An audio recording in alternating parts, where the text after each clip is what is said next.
Welcome. In front of me I have the HTC U24 Pro, and I'll go over unboxing along with a quick look at this device.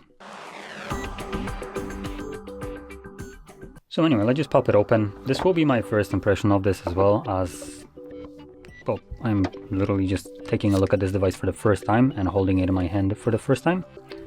So just pop that off. Yeah, man.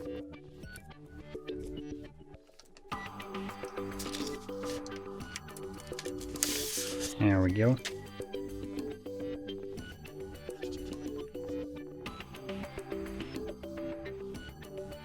Okay, I'm putting it up. I'm gonna set it aside for now. Inside we get our cable.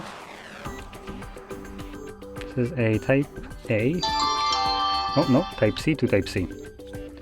And see if we have anything here. Nothing in here. Paperwork and more paperwork.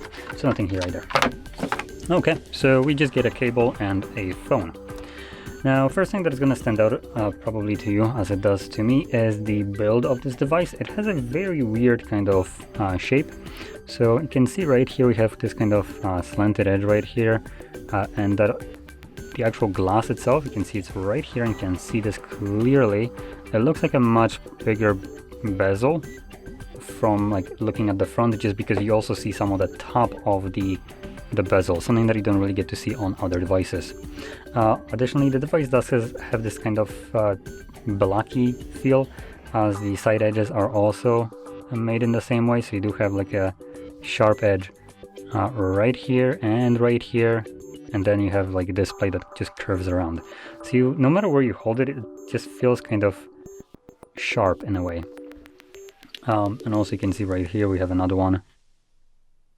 So you have these pointless kind of points basically all over the device for what I could only argue is literally no reason. Now, let's move over to the specifications of this device. So let's start off with the display itself, which is a 6.8-inch display, 1080 by 2436 pixels. It is an OLED display running at 120 Hz refresh rate. It boasts an 88% screen to body ratio and just below 400 pixels per inch with a corner Gorilla Glass. And the reason I want to point out is we have kind of like a low, or maybe not low, but it seems like this is a bit of a misleading screen to body ratio at 88. It's just close enough to that 90 point. But we do have much bigger bezels than you see on some other devices that have a lower screen to body ratio, and that is because the display is curved. So we do have curved screen right here, and additionally I presume the things that you can kind of see right now, like this portion right here, is not counted into screen to body ratio, but just up to here. So right before it just starts dipping down, even though technically when you're looking straight at it you can see obviously the top of the phone, the farthest part of it, which it just makes the bezels feel much bigger than they, I guess, actually are.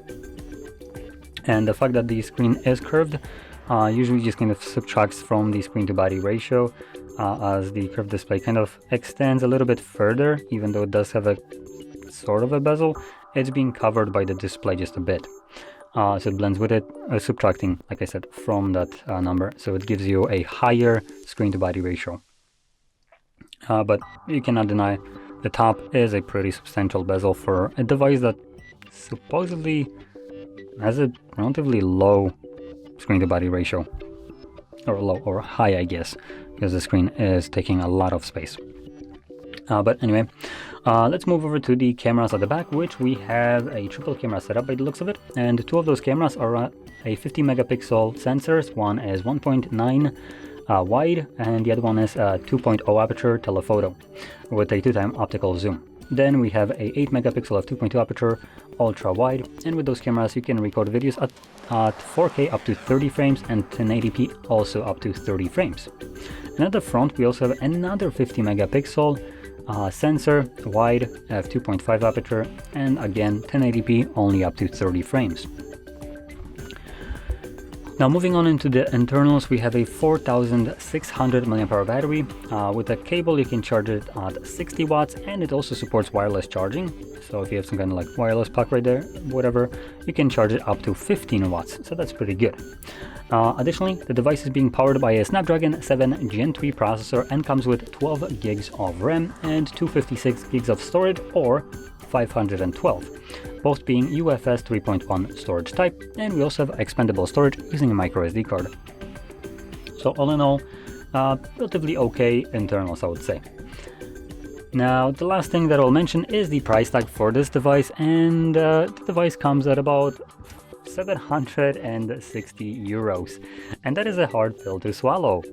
Now this device was released at the beginning of the year, so I'm a bit late to this. And the reason I'm pointing that out is because nowadays we have great alternatives that might not look as nice as this one, but truth be told, to me this device isn't necessarily too appealing in terms of the looks. The plastic back also not that great. I think that's plastic. Sure itself feels like one, but it's not specified. Yep, no, it is. So plastic back.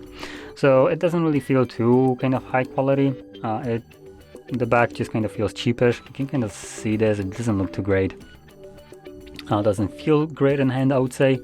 And the reason I'm pointing that out is because, like I said, there are better alternatives, and specifically I'm thinking of the CMF Phone 1 from Nothing. The reason, because I tend to actually bring this phone up quite often, it's one of the best phones that you can get for the money. This costs, we can even round it down to 700 euros.